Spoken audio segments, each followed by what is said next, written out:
Hi hello friends, welcome to Namaste India cooking channel. ಇವತ್ತು ನಮ್ಮ ಚಾನಲ್ನಲ್ಲಿ ಬೆಂಡೆಕಾಯಿ ಮಜ್ಜಿಗೆ ಹುಳಿ ಮಾಡೋದು ಹೇಗೆ ಅನ್ನೋದನ್ನು ನೋಡೋಣ. 1 ಕಪ್ನಲ್ಲಿ 2 ಸ್ಪೂನ್ ತೊಗರಿಬೇಳೆ, 2 ಸ್ಪೂನ್ ಕಡಲೆಬೇಳೆ, 2 ಸ್ಪೂನ್ ಸೋನಾ ಮಸೂರಿ ಅಕ್ಕಿಯನ್ನು ಹಾಕ್ತಾ ಇದ್ದೀನಿ.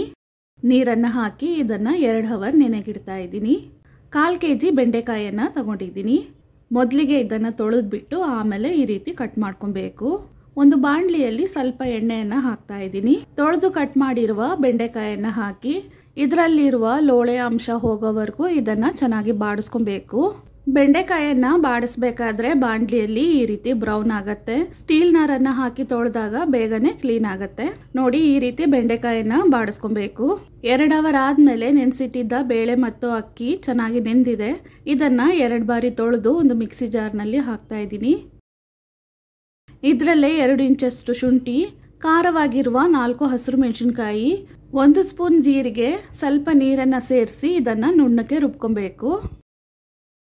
1/2 ಲೀಟರ್ ಮೊಸರು ತಗೊಂಡಿದ್ದೀನಿ. ಇದರಲ್ಲಿ ರುಬ್ಬಿರುವ ಮಿಶ್ರಣವನ್ನು ಹಾಕಿ ಚೆನ್ನಾಗಿ ಮಿಕ್ಸ್ ಮಾಡ್ಕೊಬೇಕು.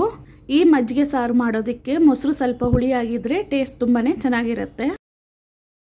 ಇವಾಗ ಚೆನ್ನಾಗಿ ಮಿಕ್ಸ್ ಮಾಡಾಗಿದೆ. ಇದನ್ನು ಒಂದು ಕಡೆ ಹಾಗೆ ಇಡ್ತಾ ಇದ್ದೀನಿ. ಒಂದು ಬಾಣಲಿಯಲ್ಲಿ 50 ml ಅಷ್ಟು ಎಣ್ಣೆಯನ್ನು ಹಾಕ್ತಾ ಇದ್ದೀನಿ. ಎಣ್ಣೆ ಬಿಸಿ ಆದಮೇಲೆ 1 ಸ್ಪೂನ್ ಸಾಸಿವೆ, 1 ಸ್ಪೂನ್ ಜೀರಿಗೆ. ನಾನು ಜೀರಿಗೆ ಹಾಕೋದನ್ನ ಮರ್ತ್ಬಿಟ್ಟೆ, ನೀವು ಹಾಕಿ.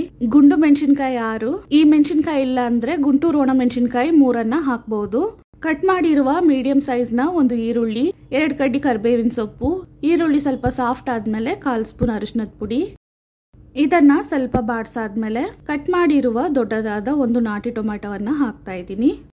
ಟೊಮೆಟೊವನ್ನು ಹಾಕಿದ್ಮೇಲೆ ಇದ್ರ ಜೊತೆಗೇನೆ ಬಾಡಿಸಿರುವ ಬೆಂಡೆಕಾಯಿಯನ್ನು ಹಾಕ್ತಾ ಇದ್ದೀನಿ. 1 ಸ್ಪೂನ್ ಅಷ್ಟು ಉಪ್ಪನ್ನು ಹಾಕ್ತಾ ಇದ್ದೀನಿ.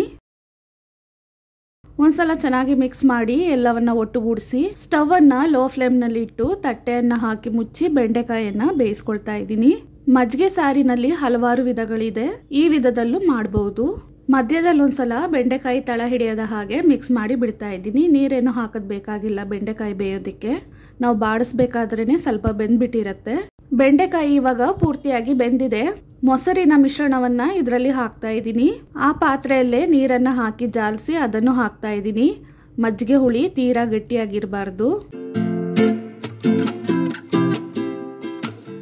ಸ್ವಲ್ಪ ಹಿಂಗನ್ನ ಹಾಕ್ತಾ ಇದ್ದೀನಿ.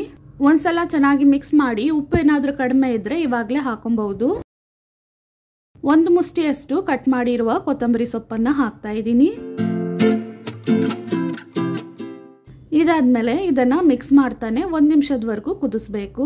ಮೊಸರು ಕುದಿಬೇಕಾದ್ರೆ ಬಣ್ಣ ಕಡಿಮೆನೆ ಕಾಣಿಸುತ್ತೆ. ಸ್ವಲ್ಪ ತಣ್ಣಕ್ಕಾದ್ಮೇಲೆ ಅರಿಶಿನದ ಪುಡಿ, ಎಣ್ಣೆ ಎಲ್ಲ ಮೇಲೆ ತೇಲ್ಕೊಂಡ್ಬಂದು ಚೆನ್ನಾಗಿ ಹಳದಿ ಬಣ್ಣಕ್ಕೆ ತಿರುಗತ್ತೆ. ಇವಾಗ ಆಗಿದೆ. ಸ್ಟವ್ ಅನ್ನ ಆಫ್ ಮಾಡ್ತಾ ಇದ್ದೀನಿ. ತುಂಬಾನೇ ರುಚಿಕರವಾದ ಬೆಂಡೆಕಾಯಿ ಮಜ್ಜಿಗೆ ಸಾರು ಇವಾಗ ರೆಡಿ ಆಗಿದೆ. ವೀಕ್ಷಕರೇ, ಈ ವಿಡಿಯೋ ನಿಮಗೆ ಇಷ್ಟ ಆಗಿದ್ದರೆ ನಮ್ಮ ಚಾನಲ್ ಅನ್ನ ಲೈಕ್ ಮತ್ತು ಸಬ್ಸ್ಕ್ರೈಬ್ ಮಾಡಿ. ಧನ್ಯವಾದಗಳು.